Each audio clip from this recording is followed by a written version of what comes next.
Okay, so we're going to go for another 12 minutes. All right, never be afraid to correct yourself when you're looking at something on the horse's foot and you mistake one thing for another, because everything is so seamless on this foot that and depending on where you have it and what you're doing with it is how well you can see it.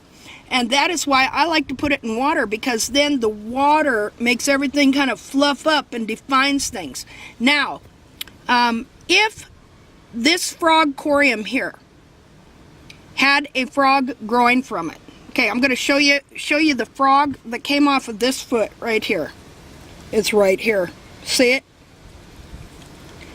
Okay, if this part right here, which is called the frog stay, fits in that part right there, and that makes it widen out, and that pushes the heels out as well. Okay, there. That's the frog. It's been soaking in water. That's why it's kind of gooey. Okay, there's your central sulcus. A lot of times what happens is people mistake a frog corium where the heels have been trimmed out and this has been stripped out of the foot. It isn't even in the foot, and they'll see this crack here and they'll think that that is a central sulcus. Well, it's what grows. It is the central sulcus of the frog corium, but it is not the central sulcus of the foot of the frog itself. See, this frog here, let's back up. Okay, this frog here, I'm all shaky, grows from that frog corium right in there. Now, everything you're looking at on this foot here is skin.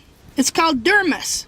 Okay, the part you like to look at that doesn't bother you, that's up above the hairline, is skin, but the part below it that's underneath the hoof capsule is also skin, dermis. So all of this is skin, different kinds of skin that grow different kinds of parts of the hoof wall, the hoof capsule. Okay, so if this was in there, all right, that would spread your heels out, and that's why your heels get contracted. Okay, when there's no good thick frog stay in there, see that, baby? That's what keeps those bulbs separated. Okay, when that isn't in there, then your heels contract like that. So the object of trimming is to grow the correct amount of heel that will lift the frog up off the ground so that it can grow some thickness of frog, okay, and a good frog stay, and start pushing those heels back apart. Okay, all right, so again, let's see, I need to adjust this camera somewhat better.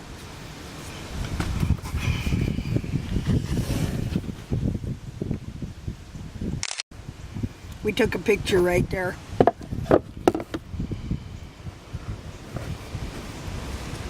I should put something under that. Well, okay, we're going to do a little bit of a close-up here. So we want to look at these heels. Okay, let's see. Put something under here, kind of prop that up. I broke my tripod, and I can't find my other tripods. So that's kind of what's happening here. Okay, so, see, I could stick my finger through there and widen that out. And if I pulled this back around over this way, this is your heel buttress right here. Do you see the shape of it? You see the little point?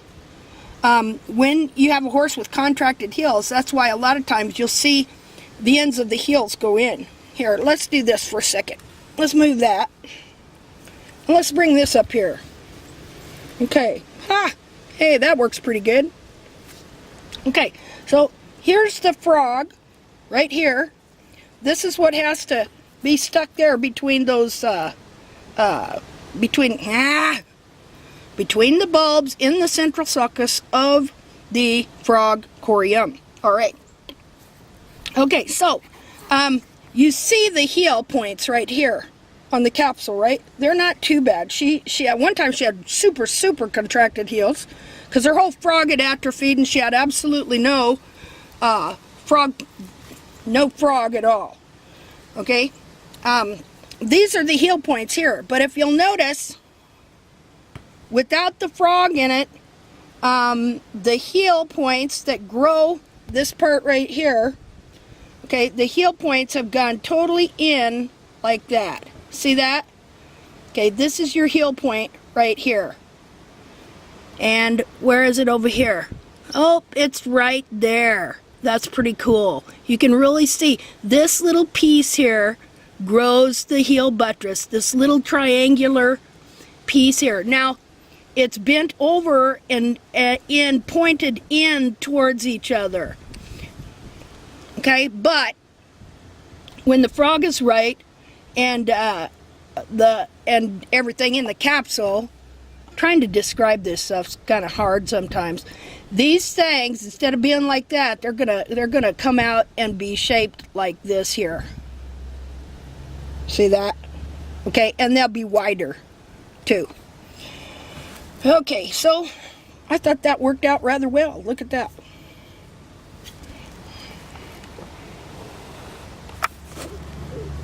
Ha! And again, here's your frog. That's what keeps those heels apart. Okay. Okay, let's look at this here. Okay, remember I told you, what is this right here? This is the heel lamina, right here. Okay, so your heel buttress corium right here, okay, it grows that triangular piece of heel, which is right here. This piece, this chunk right here, that's heel buttress, okay? That grows down from right there. It has to attach to the heel. Now, again, on this particular foot, the heels were trimmed out for a long time, so it actually crushed her heels forward. Ideally, I should have got something to draw on. Well, let me find something. Ideally, I can draw my hand, or I got a box of screws I can draw on here. Maybe. Okay, ideally, I don't know if that's going to work. The heel should be shaped like this. Okay? Maybe not quite that upright. See, it would be very defined. This would be the coronary band here. Okay? Ideally, the heel should be shaped like that. But on her, because her heels were trimmed out, it's crushed. It goes more like that. Okay, that wasn't very good. I'm going to have to find something in the next session to draw on for you. Maybe I can draw on this and it'll come off. Let's see. Nope, that's permanent marker. Okay, we don't want to do that.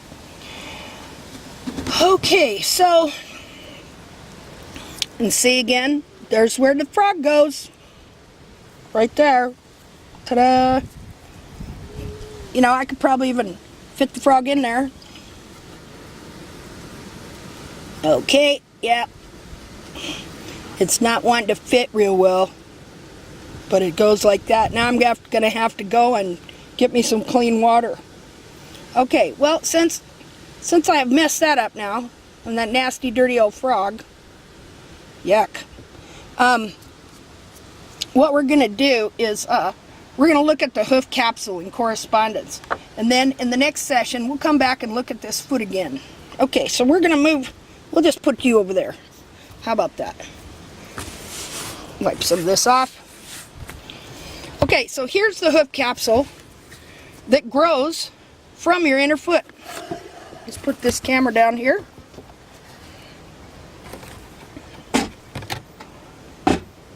Here. I like to do this. I like to lazy Susan it.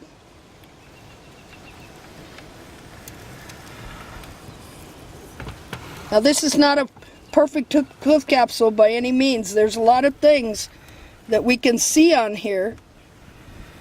Distortions in this capsule where it wasn't fitting the inner foot correctly, because see, what was going on in this foot was, for years I trimmed the heels out because that's what happens. You don't realize you're doing it. Like I tell you about trimming the heels out. People that are doing this do not realize that is what they are doing. Okay, so when I say it, I'm coming from the standpoint of a total understanding of what happens when you don't fully understand the back of this internal foot over here. What you do to this capsule can wind up totally distorting this capsule and binding that inner foot in a smaller capsule than is actually the true size for it. Okay, so we just call this the hoof, but it is the hoof capsule. See there? Okay, now, remember I told you on that inner foot you had the coronary band that grows the hoof wall, the horn tubules, and the internal sensitive lamina connects to the lamina that is grown from the coronary band that hooks into the lamina of that foot. Remember, I was telling you that. Okay, that on the foot is called the sensitive lamina. This is called the insensitive lamina, and I'm going to try and get a good picture of it for you. Let's see. See, it's not real bright out here, so it's hard to see. Okay, do you see all those little lines? Let's see. I know what I'll do. We'll move our lazy Susan. We'll pull our foot up here. We'll just kind of try and balance this. Oh, yep. I'm out of alignment. Okay, and then we're going to look down here at the lamina that's down here. It's not very light. Okay. Okay, can you see right here? See the lines? Right there, how they come up like that? Each one dovetails, hooks into the internal lamina of that inner foot right there. Okay, now you can see it a little bit better. The lighting is a little better in the lamina on this heel. You see that? Okay, right here. Okay, see the shape of your heel buttress here? This triangular piece of hoof wall? These two buttresses are what support and stabilize this whole hoof wall. Okay, and the heel here. Now look here. Look at the depth. Look at the depth from here to here of the heel. When you're trimming, if you over trim the heels, it reduces this depth and actually dumps the heel right here out on the ground, or crushes it. Okay, what time is it? Oh, goody, it's 12. We can take a break, because I need to go get a pop or something. All right. Well, that's all for now. Stay tuned to the next episode.